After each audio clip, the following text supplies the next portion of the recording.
नमस्कार दोस्तों। कभी कभी जीवन में हमें लगता है कि मुश्किलें इतनी बड़ी हैं कि उनका सामना करना नामुमकिन है, लेकिन धैर्य, बुद्धि और साहस से हर चुनौती का समाधान संभव है।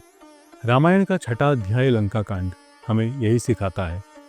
यह वह समय है जब श्री राम ने रावण का सामना किया, सीता माता को मुक्त किया और धर्म की विजय हासिल की। आज हम लंका कांड की पूरी कहानी जानेंगे और देखेंगे कि इसमें जीवन और बिजनेस से जुड़े कितने महत्वपूर्ण सबक हैं। आइए बात करते हैं लंका कांड की।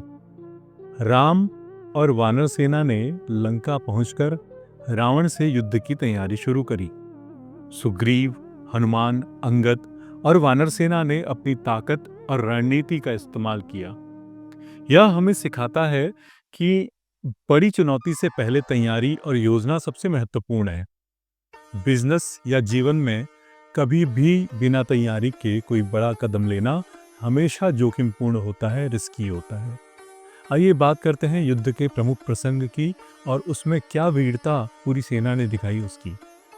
लंका कांड में कई महत्वपूर्ण युद्ध हुए। राम ने अपनी दिव्य धनुष से रावण के सेनापतियों का वध किया। वानर सेना ने रावण की सेना को चुनौती दी, पर संयम और रणनीति बनाए रखी। रावण स्वयं युद्ध भूमि में उतरे और श्री राम से युद्ध किया। यह दर्शाता है कि साहस, संयम और सही रणनीति के बिना सफलता संभव नहीं है। कभी भी गुस्से या असावधान होकर के कदम मत बढ़ाइए। अंततः राम ने रावण का वध किया।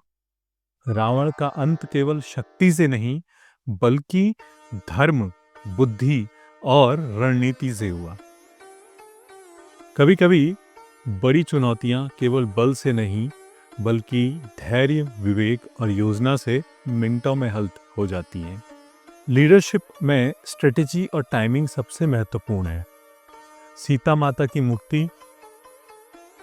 जब रावण वध के बाद श्री राम ने सीता माता को मुक्त किया।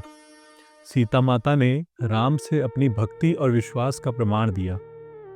यह सीन आप सोच करके देखिए कि अत्यंत भावुक है।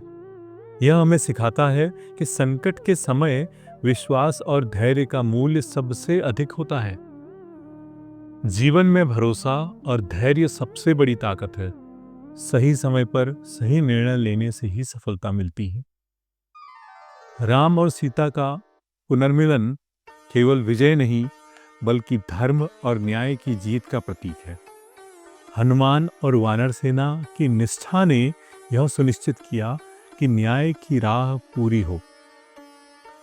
यहाँ पर हमें सीखने के लिए मिलता है कि सही टीम और साथी सफलता की नींव है। निष्ठा, भक्ति और समर्पण से हर लक्ष्य को प्राप्त किया जा सकता है। और इससे हमें सीखने को मिलता है कि दोस्तों, लंका कांड हमें सिखाता है कि प्रिपरेशन एंड स्ट्रेटेजी मतलब बिना योजना के लक्ष्य अधूरा रहता है। करेज एंड परसिस्टेंस, डर और थकावट के बावजूद आगे बढ़ते रहें। तीसरी चीज, फेथ एंड पेशेंस, विश्वास और धैर्य हमेशा मार्ग हमारा प्रशस्त करते हैं। चौथी चीज, टीम वर्क और लीडरशिप, सही साथी और नेतृत्व से आप हर चुनौती को पीछे कर सकते हैं। रामायण के इस अध्याय से हमें याद रखना चाहिए कि संकट चाहे जितना भी बड़ा क्यों ना हो, अगर आप में धैर्य, बुद्धि और साहस के साथ काम करें तो आपकी विजय निश्चित है। जय श्री राम।